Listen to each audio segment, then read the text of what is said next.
சற்று முன் திமுகவில் இணைந்தார் கே.சி. பழனிசாமி. ஸ்டாலின் கொடுத்த மிக உயர்ந்த பதவி, அதிர்ச்சியில் எடப்பாடி.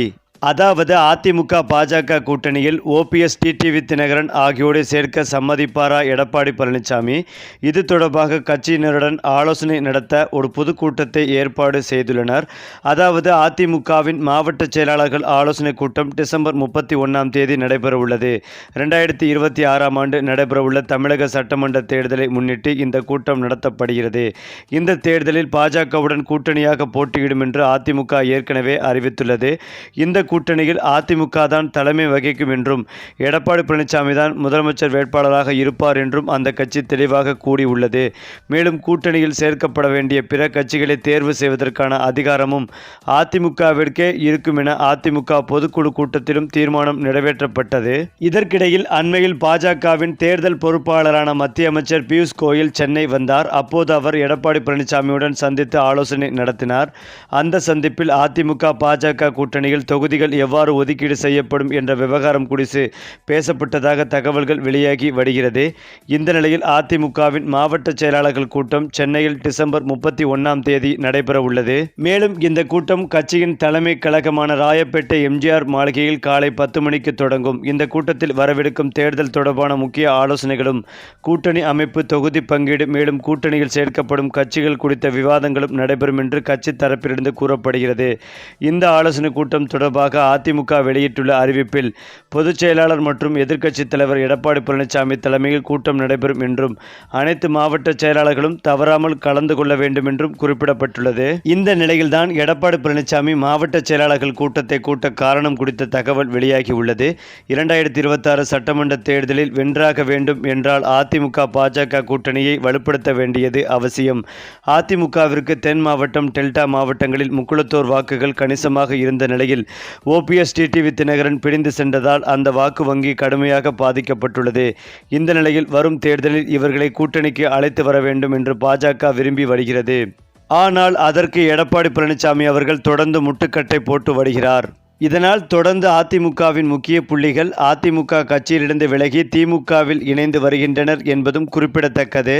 அந்த வகையில் எடப்பாடி பழனிசாமி அதிமுகவின் தலைமை பொறுப்புக்கு வந்த பிறகு அதிமுகவின் முன்னணி தலைவர்களாக இருந்த பலர் கட்சியை விட்டு நீக்கப்பட்டுள்ளனர். Sasikala, TTV Dinakaran, KC. பழனிசாமி தொடங்கி ஓபிஎஸ், பண்ருட்டி ராமச்சந்திரன், அன்வர் ராஜா, இப்போது செங்கோட்டையன் வரை இந்த பட்டியல் நீள்கிறது. 2017ஆம் ஆண்டு எடப்பாடி பழனிசாமி மற்றும் ஓ. பன்னீர்செல்வம் இணைந்து நடத்திய பொதுக்குழு கூட்டத்தில் மேலும் அதிமுகவின் தற்காலிக பொதுச் செயலாளராக நியமிக்கப்பட்ட வி.கே. சசிகலாவின் நியமனம் ரத்து செய்யப்படுவதாக தீர்மானம் நிறைவேற்றப்பட்டது. அதேபோல சசிகலா, டிடிவி தினகரன் ஆகியோர் அதிமுகவை விட்டும் நீக்கப்பட்டனர். அதனைத் தொடர்ந்து எம்ஜிஆர் காலத்தில் எம்பியாக இருந்து வந்த கே.சி. பழனிசாமி கட்சியை விட்டு நீக்கப்பட்டார். 2022ஆம் ஆண்டு ஓபிஎஸ், எடப்பாடி இடையே மோதல் போக்கு ஏற்பட்ட நிலையில் ஓ. பன்னீர்செல்வம், அவருடைய ஆதரவாளர்களான வைத்திலிங்கம், ஜே.சி.டி. பிரபாகர், புகழேந்தி, மனோஜ் பாண்டியன், ஓ.பி. ரவீந்திரநாத் உள்ளிட்ட 18 பேரை நீக்கம் செய்து எடப்பாடி பழனிசாமி அறிவிப்பை வெளியிட்டார். இதற்கு பதிலடியாக எடப்பாடி பழனிசாமி உள்ளிட்டோரை கட்சியிலிருந்து நீக்குவதாக ஓபிஎஸ் அறிவித்தார். இந்த அதிமுக மோதல் பெரும் குழப்பமாக வெடித்து நீதிமன்றங்களில் வழக்குகள் நடந்தன. இறுதியில் எடப்பாடி பழனிசாமி கையே ஓங்கியது.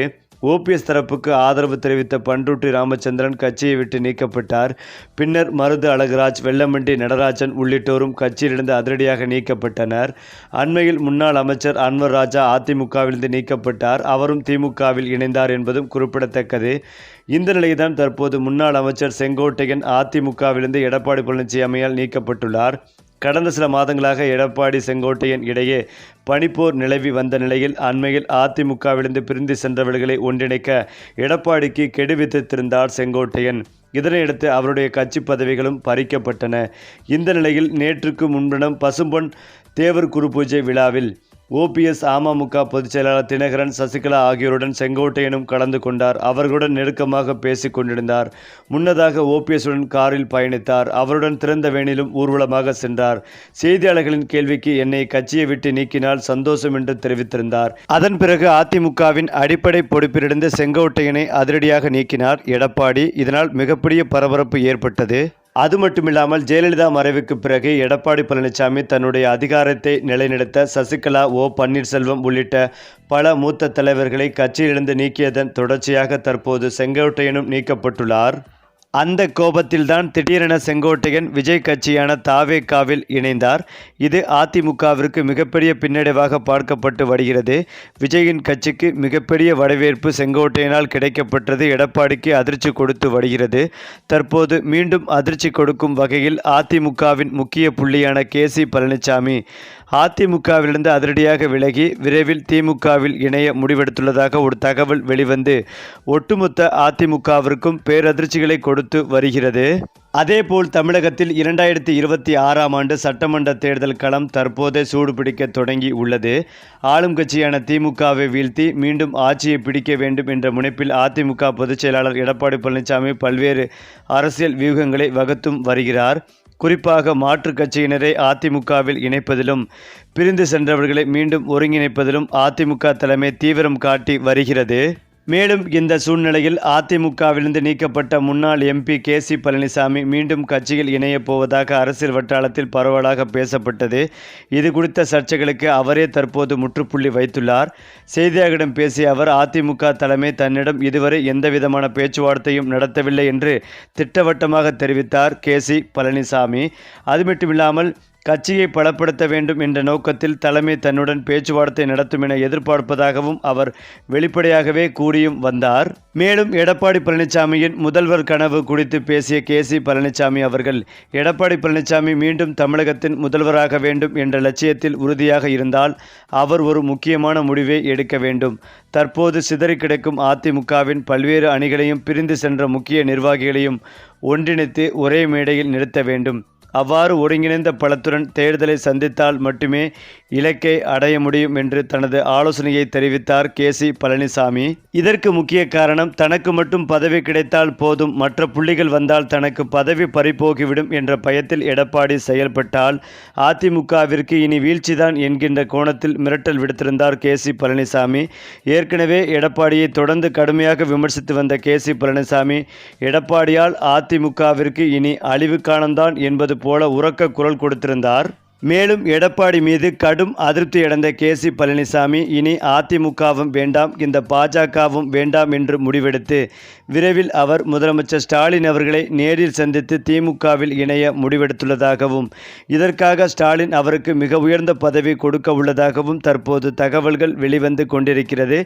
இதனால் விரைவில் எடப்பாடி அவர்களை நேரில் சந்தித்து கேசி பழனிசாமி மூஞ்சில் அடித்தவாறு ராஜினாமா கடிதத்தை ஒப்படைப்பார் என்றும், அதன் பிறகு அதிகாரப்பூர்வமாக ஸ்டாலின் அவர்களை நேரில் சந்தித்து திமுகவில் இணைவார் என்றும் எதிர்பார்க்கப்பட்டு வருகிறது. இந்த தகவல் ஒட்டுமொத்த அதிமுகவிற்கும் பேரதிர்ச்சிகளை கொடுத்து வருகிறது.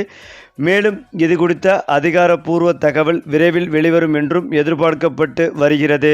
சரி, இப்போ நீங்கள் சொல்லுங்க, திமுகவில் இணைந்த கேசி பழனிசாமி பற்றிய உங்களுடைய கருத்துக்களையும் உங்கள் கமெண்ட்டில் சொல்லுங்க. மேலும் இந்த வீடியோ உங்களுக்கு பிடித்திருந்தால் லைக் பண்ணுங்க, ஷேர் பண்ணுங்க, மறக்காம நம்முடைய சேனலை சப்ஸ்கிரைப் பண்ணிக்கங்க.